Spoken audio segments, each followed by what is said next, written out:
200,000 Angelenos cooperating with evacuation orders in order to make sure that they get out of harm's way, but allow firefighters and first responders and law enforcement to do their business. There have been certain people that we have given a warning to because we anticipated that this was going to happen. And these are the criminals. These are the people who are seeking to exploit this tragedy for their own benefit. These are people who have engaged in looting, arson. We've also investigated price gouging. We'll be investigating internet scams and the like. Today we're here to announce that the promise that we made when we started this, that these criminals would be arrested, they would be prosecuted, and they will be maximally punished, is a promise we are keeping. As we announced today, the charges being filed on 10 different individuals, 9 of them for looting in both the Palisades and the Eden fires, and 1 for arson. And arson, by the way, not connected with the origination of the major fires, but an arson that occurred in Azusa. These felony charges are the result of a multi-agency collaboration that has been nothing short of incredibly impressive to be able to bring these charges this quickly. This collaboration includes the Los Angeles County Sheriff's Department, the Los Angeles Police Department, the Los Angeles County Fire Arson Unit, the U.S. Attorney's Office, the Federal Bureau of Investigation, the Bureau of Alcohol, Tobacco, Firearms, and Explosives, the ATF, the Los Angeles City Attorney's Office, and all our related cities that you'll hear about that have done incredible work under enormously stressful times in order to bring these culprits to justice. I'll go through the various charges that have been filed to date. The first set of charges are against 3 individuals, Martrell Peoples, Damari Bell, and Travin Coleman. What 2 of these individuals did is on the night of both January 8th and the early morning hours of January 9th, they went ahead and committed first-degree residential burglary and looting during an emergency and evacuation situation in a house in Mandeville Canyon. They have been charged with first-degree residential burglary. They've been charged with looting. They've been charged with grand theft. They stole over $200,000 as been alleged by the charging documents. And by the way, with respect to the charges I'm going to announce, please know this. The charges themselves are not evidence. Every one that I'm going to describe today is presumed guilty until and unless they are proven their guilt is proven by the government beyond a reasonable doubt. Presumed innocent. I'm sorry? Presumed innocent. Excuse me. Presumed innocent. Thank you for the change. Presumed innocent until and unless their guilt is proven beyond a reasonable doubt. So back with Mr. Peoples and Mr. Bell. They went ahead and committed these crimes, and when they committed these crimes, as you're going to see on this TV screen right here to my left, it was caught on a Ring camera. If you can play that as we're speaking.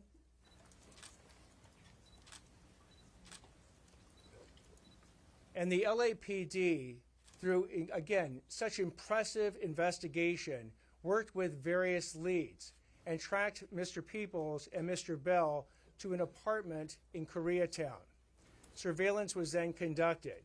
When they attempted to leave, they were then apprehended, and a number of these stolen items from that residence was found with Mr. Peoples and Mr. Bell. Mr. Peoples is is committed 2 prior violent or serious felonies. This is his 3rd. As a potential 3-strike person, he is looking at life in prison. And Mr. Bell, as a 2nd strike individual, will be looking at 22 years and 8 months in prison if convicted. Mr. Coleman accompanied Mr. Bell and Mr. Peoples out of that apartment building in Koreatown, went into a 2nd car. And when Mr. Peoples and Mr. bell were stopped, that second car, driven by Mr. Coleman, kept going. It went through a light. It crashed into another vehicle. That innocent person in the other vehicle suffered a concussion. So Mr. Coleman has been charged with 1-count felony hit and run causing great bodily injury. As also a potential third strike case, he is looking at a maximum sentence of life in prison. The second case that we'll talk about involves Rudy Salazar and Lucia Hilrara Perez. They have been charged with 2 counts of each of first-degree residential burglary in connection with an Altadena looting incident. On the night of, again, January 8th, they went ahead and entered 2 different houses in the Altadena area, stealing property in each of the houses, and they were apprehended by the police. And they are looking at 6 years maximum on each one of the residential burglary counts. The third set of charges is against Roy Sims, Ryan Sims, Naquan Dewey Reddix, and Pierre O'Bannon. They are each charged with 1 count of first-degree residential burglary in connection with their crimes, where they went into a house in Altadena in the early morning hours and stole a variety of different personal property from the owners of that house. If we can show some of that property and the burglary tools that were seized. No. We do not have that. Among the property that you'll see that was stolen in that particular incident was actually the Emmy Award of the resident who lived there. That was, the police worked incredibly quickly in that situation, stopped these individuals, and were able to apprehend them and recover most of the stolen property. The fourth incident is an arson incident in which Jose Gerardo Escobar has been charged. Do we have that ready? This is an incident that occurred in Azusa, where Mr. Escobar has been charged with 3 different arson charges. He is looking at 9 years in state prison. This is arson that occurred at Pioneer Park in the city of Azusa. It was investigated by the Azusa Police Department, who acted very effectively and very efficiently in apprehending Mr. Escobar. Mr. Escobar, as well, has been, not only has been charged, but he is set for arraignment today. So again, with respect to all these charges, as I said before, these charges are not evidence, and they are presumed innocent until proven guilty beyond a reasonable doubt. But this shows the effectiveness of law enforcement. So when I said, and I have been saying over the past couple days, the question is not if, but when you will be caught if you engage in these crimes. The 10 charges, or 10 different individuals that have been charged today, are evidence of that fact. And the warning shot remains. Do not go ahead and engage in looting, engage in internet scams, engage in price gouging. Do not violate evacuation orders, and do not commit any of these crimes in which people are trying to profit from the tragedy of the people who have suffered from these various fires. What I'd like to now do is introduce both Los Angeles Police Department Assistant Chief Blake Chow and Los Angeles Police Department Deputy Chief Alan Hamilton to provide further words. Hi, good afternoon. My name is Blake Chow, BLAKECHOW. You know, I just want to say on behalf of the Los Angeles Police Department, if you've followed this whole incident, all week we've been standing together as a regional team. The sheriff, district attorney, thank you, Mr. Hochman, city attorney, supervisors, city council members, because the only way we're going to have an impact and keep our community safe is if we stand together and we operate as a team.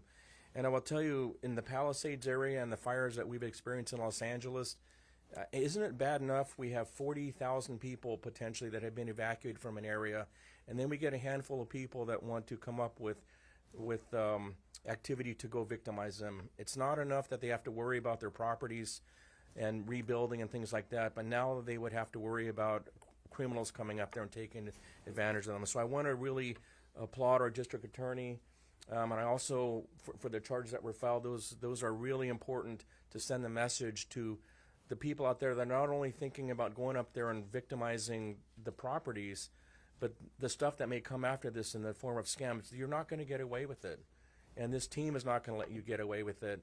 And for the residents of Los Angeles, on behalf of our police chief, I just wanted to tell the residents of Los Angeles, this team has your back.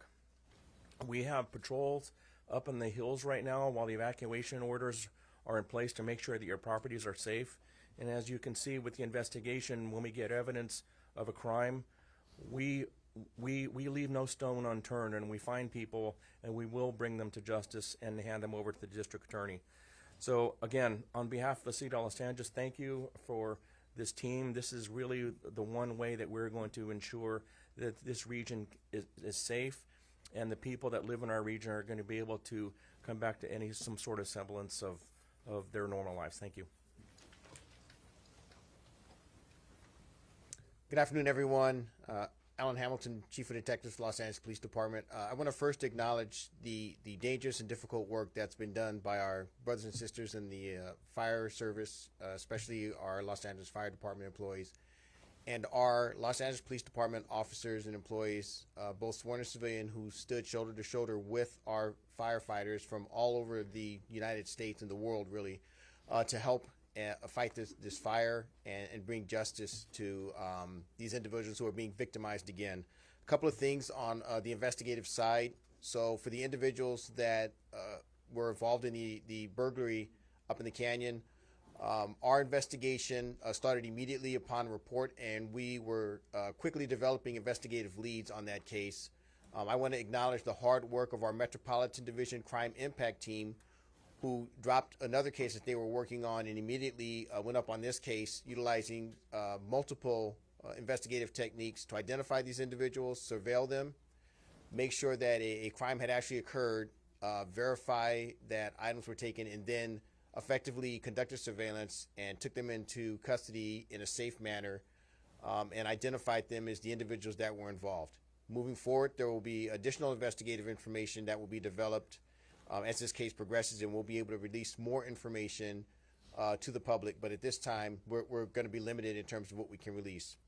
In addition, I think most people are aware there was an incident where various individuals were attempting to identify themselves as firefighters. We continue to make progress on that case, and I anticipate that is going to result in a successful filing as well. We've been able to develop information through our investigation that shows that there were conspiratorial acts that were involved in their activity, and I anticipate in the very near future we'll be filing additional charges against those individuals, as well as the misdemeanor charges of impersonating a public official.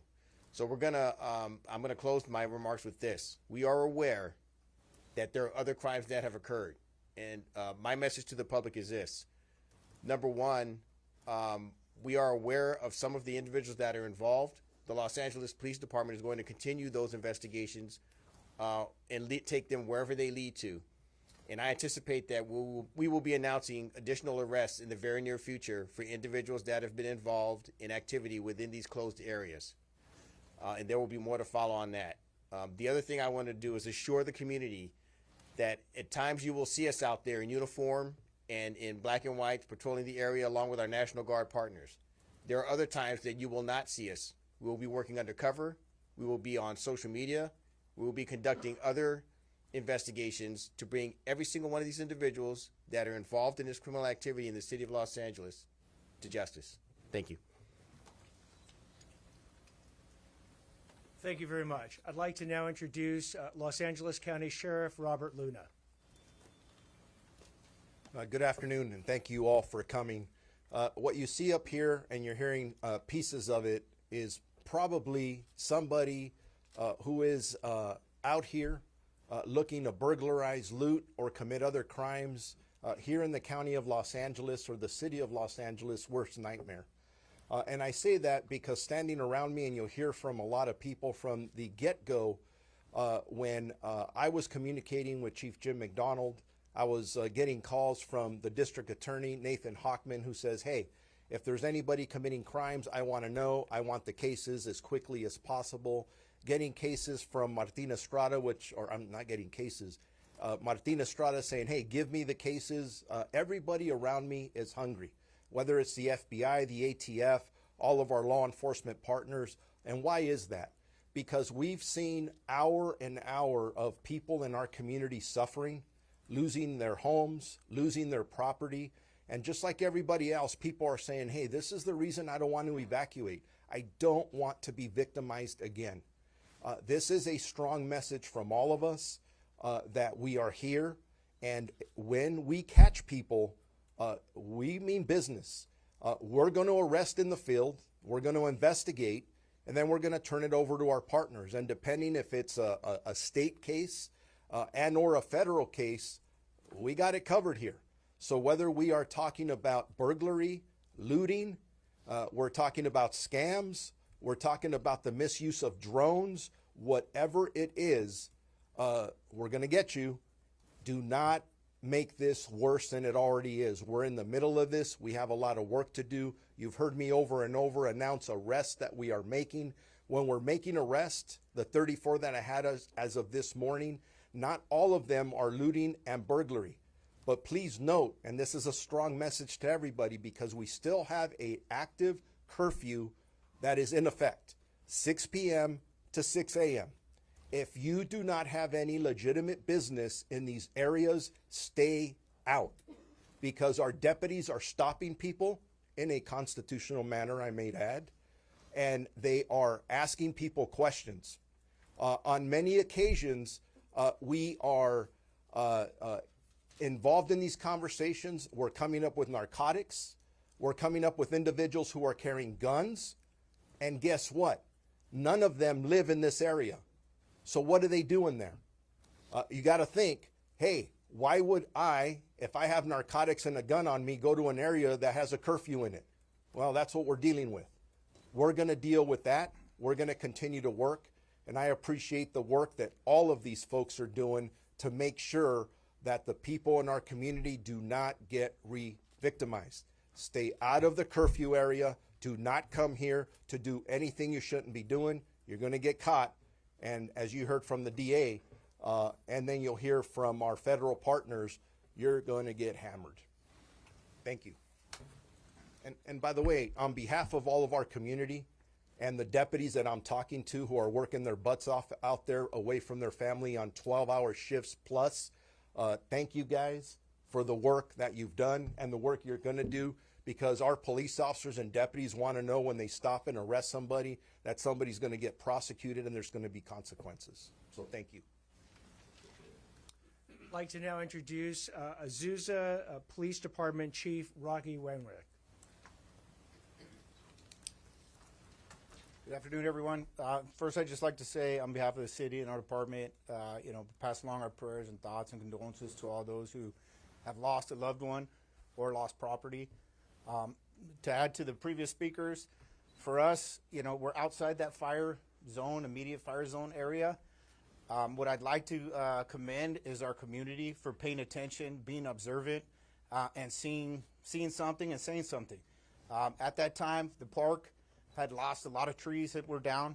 The city had started its cleanup process, made big piles of lumber and bushes, and they're all piled up, which made something for somebody to come by and say, hey, look at that. It looked like it'd be a great place to light a fire or cause some damage. The park was just 100 yards from the base of the San Gabriel Mountains, so we got lucky that day. And I'd like to thank the community for keeping their eyes out and ask everybody to keep your eyes out. In times of this disaster that's going on, people might not go to those areas because, just like the sheriff said right now, there are curfews, but they also know that law enforcement from all over the county is there to assist those areas, to assist the LAPD, assist the National Guard, to assist the Sheriff's Department and these other smaller cities. So it leaves vulnerabilities elsewhere, or what they perceive as vulnerabilities. But the community, please be vigilant elsewhere, because it just takes another fire someplace else, and we have to split our resources. So please stay vigilant And again, thank you to everybody from the federal, LAPD, and I'd like to thank the district attorney for his aggressive support of law enforcement and letting people know that there is accountability when you make a decision that is not the right one. Thank you. I'd like to now introduce Los Angeles County Board of Supervisors Chair Catherine Barger. Thank you, Mayor Hochman. I'm going to be short. I want to thank our incredible DA for focusing on an critically important issue. I've met hundreds of residents whose greatest fear, beyond the fact that they've lost their home, is that people are going to go in and steal whatever they have left. And for those that left their home and it's still standing, their greatest fear is they're going to go back and it's going to be looted. The fact that you are prosecuting and recognizing that there are victims beyond what anyone even realizes is refreshing. And I want to thank you, and I want to thank you on behalf of the men and women, Sheriff's Department, but law enforcement as a whole, who are out there each and every day arresting.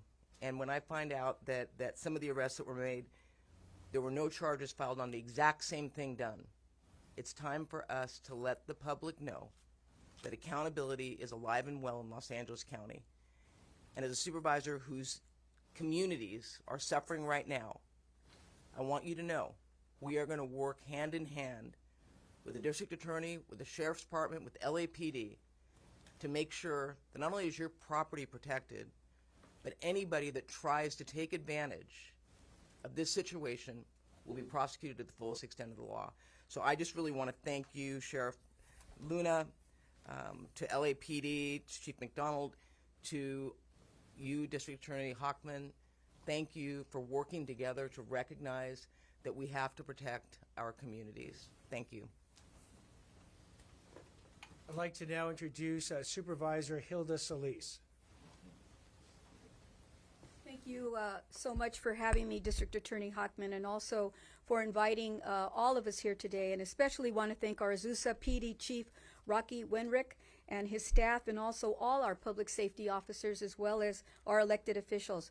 I'm proud to represent the 1st District, but on this day it saddens me to hear that we had 2 individuals, one that you just heard about in Azusa, which is in the 1st District, that was caught in conducting an arson. The second was also reported to me from the city of Irwindale. So what I want to say is that we don't have to necessarily be inside the sphere of where the fire is, but there are criminal activities that are going on throughout the county. And we have to be vigilant. And just as our PD chief from Azusa said, if you see something, por favor, say something and let us know what is happening.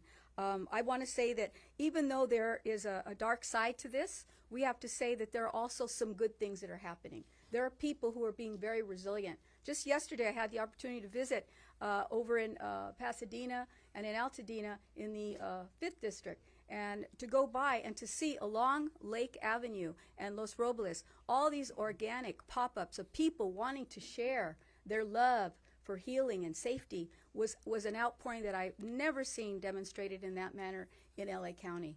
And I see it happening repeatedly over and over again. So let's not let these 2, at least incidents that I know of in my district, but the others that are happening, that we have to do something and let people know that this is not what we are about here in Los Angeles and the city of Los Angeles.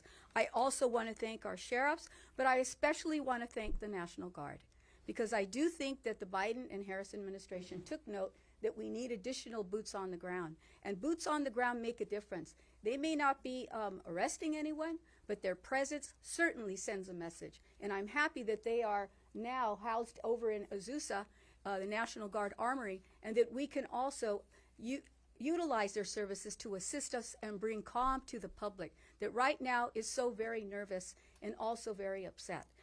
Brevemente en español, solamente quiero decir que en este reporte hoy día 2 cosas que pasaron eran en el distrito número 1, en Irwindale y Azusa. Y gracias a las personas que nos están defendiendo, la policía, los sheriffs, que están haciendo lo más posible para proteger a toda la comunidad. Quiero decir que les doy las gracias y que por favor nosotros ponen atención a todos los directivos que ellos ponen para proteger a nosotros. Thank you very much. Thank you. I'd like to now introduce Supervisor Lindsay Horvath. Good afternoon. Thank you to District Attorney Hochman, Sheriff Luna, and our law enforcement partners. Many of our communities, neighbors, friends, and loved ones are enduring the most horrific experiences of their lives. Multiple reports of people taking advantage in mandatory evacuation areas. This behavior is unacceptable. In the Palisades, someone allegedly impersonating a firefighter, wearing a fire jacket and a helmet to attempt burglary. This behavior is despicable. We cannot tolerate it. And as we continue to help people heal through this suffering, we cannot allow people to prey on the devastation that has already happened, and we will have plenty of time to work to rebuild. No one should take advantage of residents who have been forced to flee for their safety. Taking advantage of this disaster and the suffering that our fellow Angelenos are feeling will not be tolerated. And I want to be clear, that goes not only for individuals who are preying on these locations, but also for the corporations and the businesses and the price gouging and the ways that they're taking advantage of people in this very difficult moment. And if you see this kind of behavior, you can call 800-593-8222.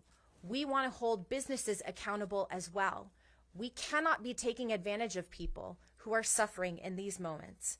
It is critical that everyone follows mandatory evacuation orders and allows our first responders to do their job. The most up-to-date information can be found at emergency.lacounty.gov, and I appreciate the accountability that is happening while we work to rebuild. I'd now like to introduce Los Angeles City Attorney Heidi Feldstein Soto.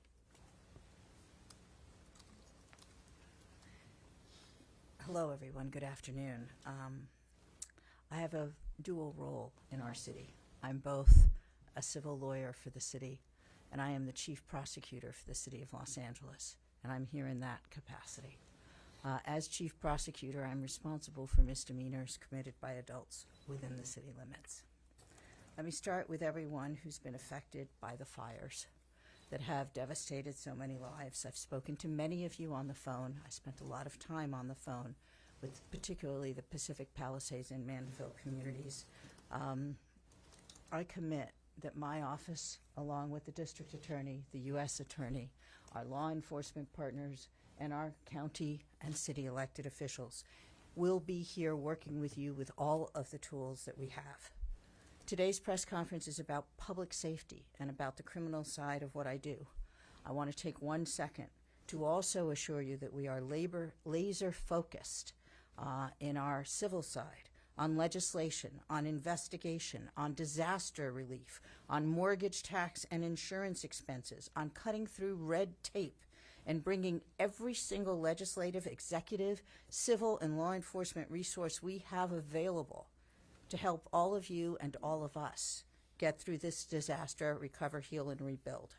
That is what we as Angelenos have done for as long as I've lived in this city. I am really honored to join DA Hochman and this multi-agency coalition to talk about the steps that we are taking collectively at a city level, at a county level, at a state level, and with U.S. Attorney Martina Estrada at a federal level to ensure the safety and well-being of all of our communities in the wake of the fires, and to hold accountable every single solitary criminal who seeks to prey upon people who've lost so much already. Whether it is looting, which usually falls to the district attorney, price gouging, which I think all of us have jurisdiction over, fraud, scam artists, trespass, which usually falls to me, or any other effort to take advantage of those who've been evacuated or otherwise affected by this crisis, let me add my voice to the chorus. My office will lean in to ensure that no individual gets away with illegal or predatory conduct. My office is prepared to hold everyone and anyone who engages in price gouging for housing, for shelter, for essential consumer goods, food, services, veterinary care, health care, accountable. Price gouging laws went into effect. For those of you who doubt it, they went into effect immediately upon the declaration of a state of emergency. No one, and I do mean no one, can increase pricing on any of these items: housing, shelter, food, water, clothing, pet care, health care, any other essential goods or services by more than 10% without violating the law. Violations are both criminal and civil. Violations of the price gouging statute are subject to criminal prosecution with up to 1 year's imprisonment and up to a $10,000 fine. Violations are also subject to civil enforcement, and my office has a public rights branch dedicated to civil enforcement. We have formed a price gouging task force within my public rights branch, and that is punishable by an injunction, by restitution, by up to $2,500 per violation. We are working with the mayor's office and city council on a dedicated intake system to address price gouging complaints in particular, and our lawyers and other legal personnel are already getting back to residents who have reported price gouging. If you are a victim of price gouging or aware that it is happening, if you see it happening because all of a sudden an apartment that was for rent for one amount doubles in price, please email my office to a dedicated email to this that is ATT, which stands for attorney, dot price gouging task force at lacity.org. att.pricegougingtaskforce at lacity.org, or call us at our dedicated price gouging line, 213-679-5035. As a result of this unprecedented emergency, so many of us face uncertainty about our futures, and it is the responsibility of everybody up here to ensure that those futures are bright, or as bright as they can be under the circumstances. I'm really deeply grateful to and humbled by the actions and the bravery of our city, our county, and our neighbors. To our firefighters, to our law enforcement, to our first responders and volunteers, my deepest gratitude for your heroism, strength, and unceasing commitment to saving lives and property across a vast area of our city and our county, an area much bigger than any of us thought possible. I thank our neighbors in California, in other states, and from across our northern and southern borders. I thank our federal government and our state for providing the National Guard and providing the resources, expertise, personnel, and equipment that they have. And I thank each of you, the press and the public, for helping us get out the message, for staying vigilant, for notifying us when something goes awry, for letting us know when you suspect arson, and for your resilience and commitment to our city, and your many, many acts of kindness and compassion in helping all of the families, friends, and neighbors in need. I am so proud to stand with our district attorney and our law enforcement partners. Thank you. I'd now like to introduce United States Attorney Martina Estrada.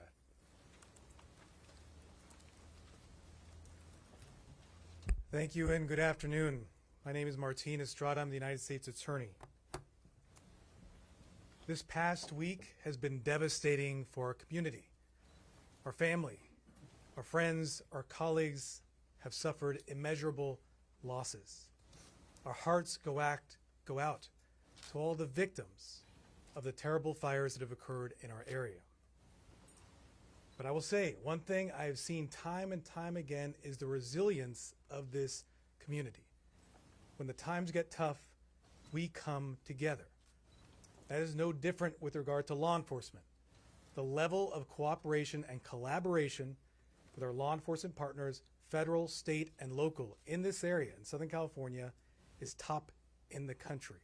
We come together, whether it be violent crime, human trafficking, you name it, we come together. This time will be no different. We will collaborate and work together and bring the same approach to holding accountable all those who engage in crimes related to this disaster. Now, the first priority is stopping these fires, stopping the destruction. My deepest gratitude to the first responders, the ones who are out there on the lines fighting for us. God bless them. They deserve our prayers. But another priority is ensuring that there aren't people out there who victimize others, criminal opportunists who take advantage of this situation. This sort of behavior is completely unacceptable, and because of that, it is critical that we all work together to hold such individuals accountable. Let me talk about what we're doing as federal authorities. The U.S. Attorney's Office, the FBI, and the ATF is fully engaged in this crisis. We are addressing three main areas of criminality. First, arson. This investigation is at its early stages, but I will tell you the ATF National Response Team hit the ground this morning investigating to determine the origin cause of the fire. Now, this group is highly experienced, includes investigators from throughout the country. This is the same group that was responsible for investigating the Aliso Viejo bombing, the same group responsible for investigating the fire on the Conception boat that resulted in the death of 34 people. They get the job done, and I'm confident their investigation will bear fruit. We are going to fully investigate the origins of these fires. We have powerful federal arson statutes to hold accountable with mandatory minimum sentences anyone who is found to have recklessly or intentionally caused these fires. Second, illegal drone activity. We have seen people flying drones over restricted areas.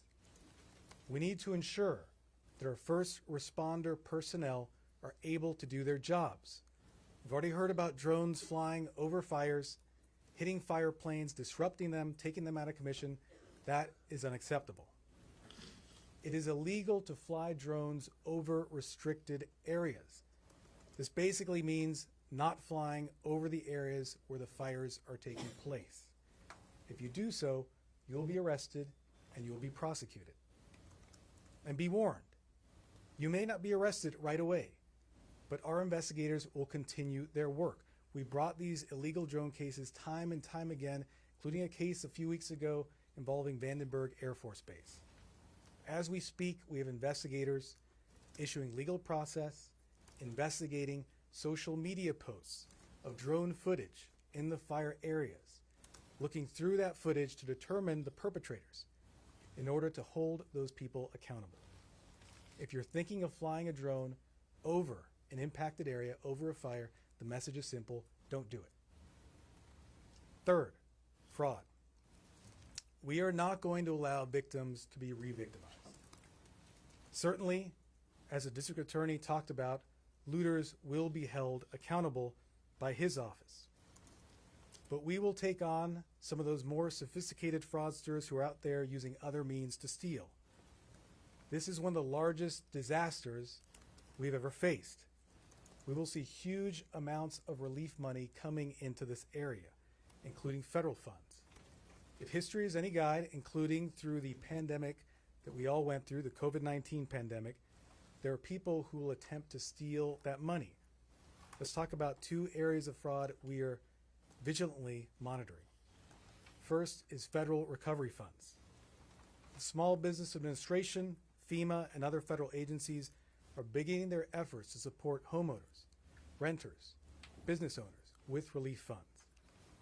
During the COVID-19 disaster, we saw people committing identity theft to steal that money.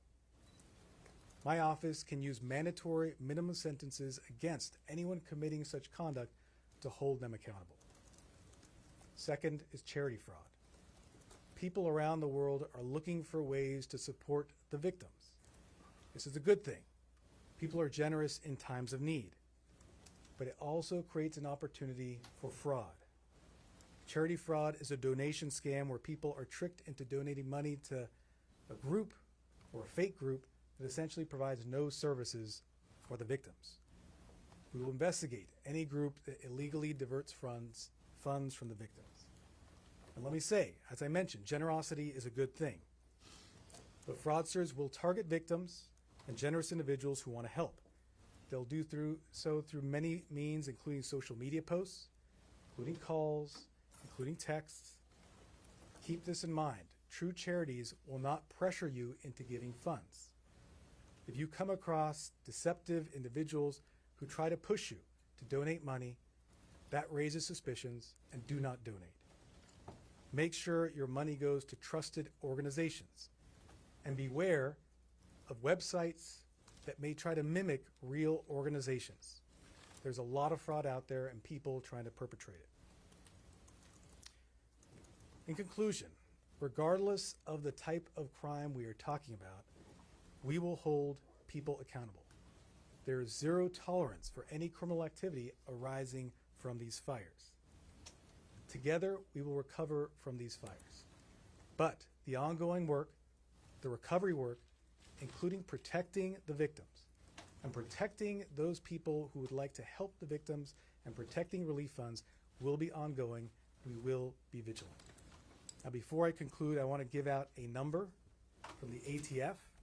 If there is anyone out there who has any tips on the origins of the fires, any of the fires, please text 63975 with your tip.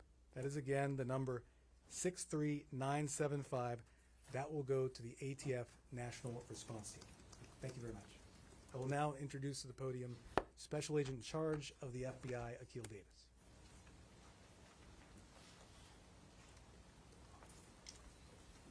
Good afternoon. My name is Akil Davis. I'm the Assistant Director in charge of the FBI's Los Angeles Field Office. I want to state my condolences for those who have lost loved ones, property, and are currently suffering. We at the FBI also have employees that have lost everything that they own. It's a traumatic event for all of us, all Los Angelinos, everywhere. I'd like to highlight just 2 lines of effort that your local FBI office is involved in. U.S. Attorney Estrada highlighted our drone efforts. FBI Los Angeles has created the nation's first counter-UAS task force.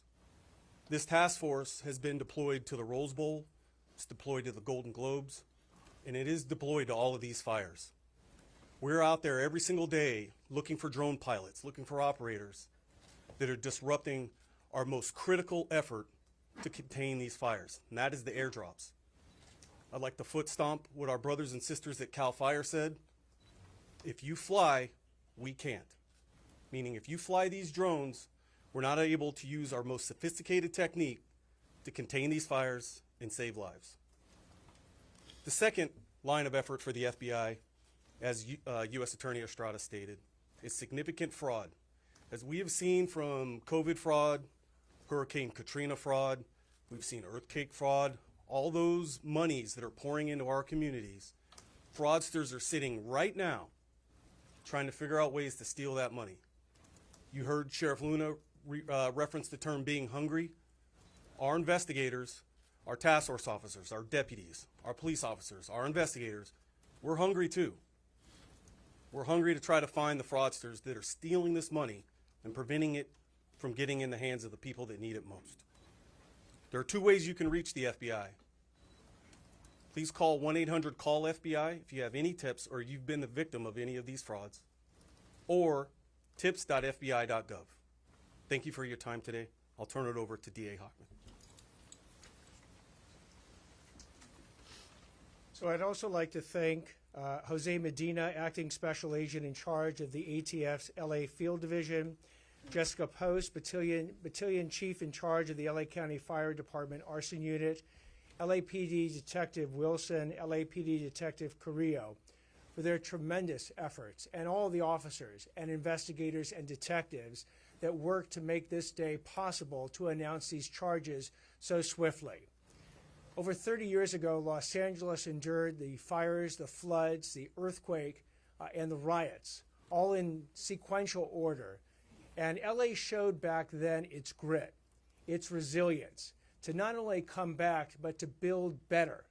We're going to see that occur again.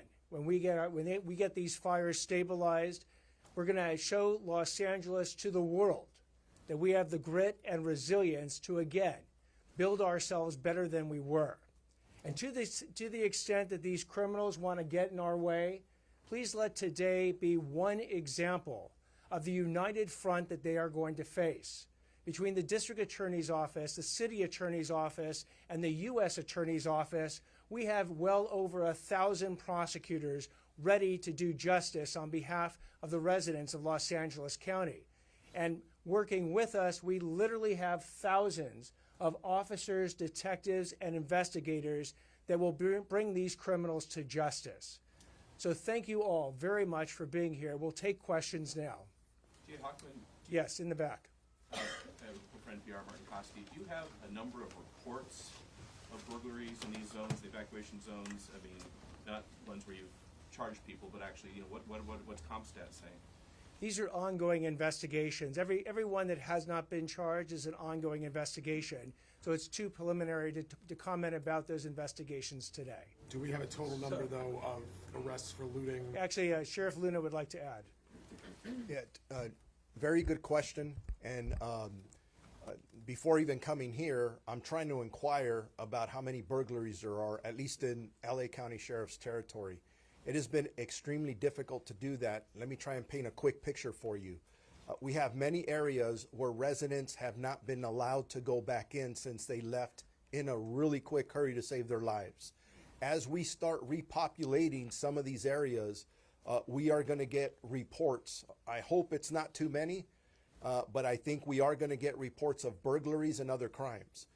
So just a quick second to tell our community, as you do repopulate, and if you believe you were the victim of a burglary or any other crime, immediately report that to your local police station, sheriff station, whatever that may be, because unfortunately, I think we're going to get those. But that's why we don't have all that information now. You talk about CompStat, it'll all start coming in as soon as we start going back in there. So, Scott Snowden, Santa Monica Daily Press.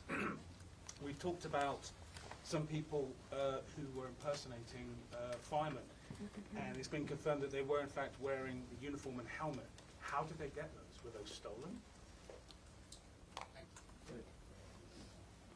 I can address that. So that's part of the investigation that feeds into some of the information. So we're not going to disclose those parts of the investigation at this time. As the prosecution moves forward, at whatever level it moves forward to, we will be releasing additional information, especially after we confirm which charges are going to be filed.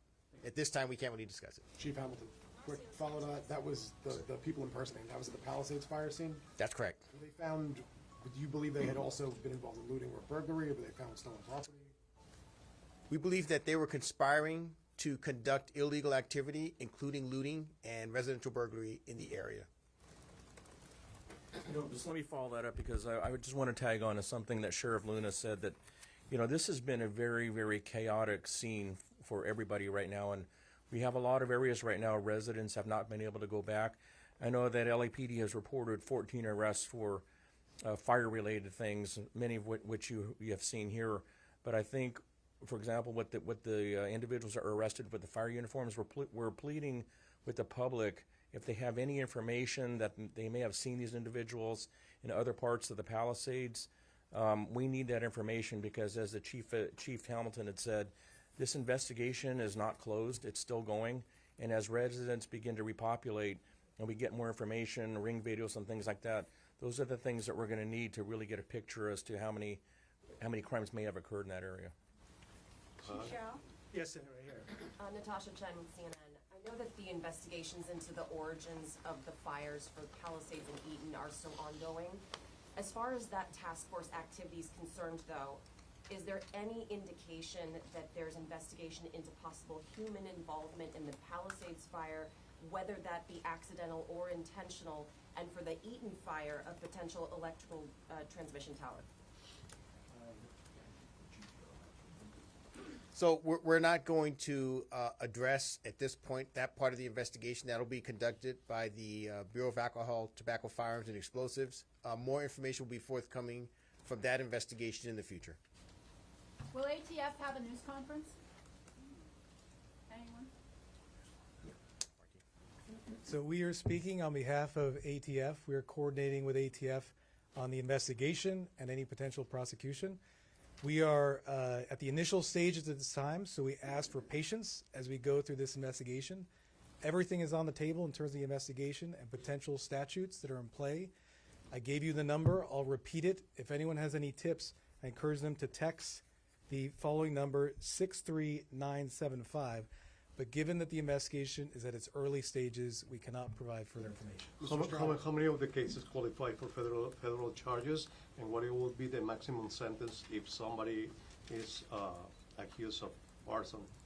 Anyone who intentionally or recklessly causes a fire can be prosecuted federally for arson, carries a 5-year mandatory minimum sentence, and from there, depending on the facts, the sentence can be much longer, including decades in prison. Mr. Estrada, can you just, clarify, is this arson investigation just normal matter of course given the devastation, or are you acting off information that there may have been an intentional fire set, Palisades eaten otherwise? I can't get into details of the investigation. I will say this is by no means the normal course. We're dealing with the largest disasters in our area ever. It's for that reason we asked the ATF National Response Team to get involved. Highly experienced group has done this throughout the country, including in our area before, with success. Thank you. How many cases are on your hands? The investigation is at early stages. Don't you have any number of investigations? We are investigating all the fires for potential arson. We are looking at all the fires. We're focused on the Palisades fire and the Eaton fire this time. Sheriff Luna, given the level of frustration and misery for so many people who are out of their homes, there's been some reports of vigilantism. Are you concerned about this, and how do you mitigate it if indeed it is happening? Concerned, yes. I think we're always concerned. As the days wear on, people, our community, our residents who live there, they're getting angry and they're getting frustrated. We're going to try and do everything we can to enhance our communication. That's why every time we get up here, we talk about the reasons why we are not repopulating as quickly as we would like. There's still a lot of hazards out there, for example. As we're speaking now, I still have search and rescue teams that are out there trying to recover remains of individuals, correlating missing persons to addresses that used to be there. There's a lot of work there.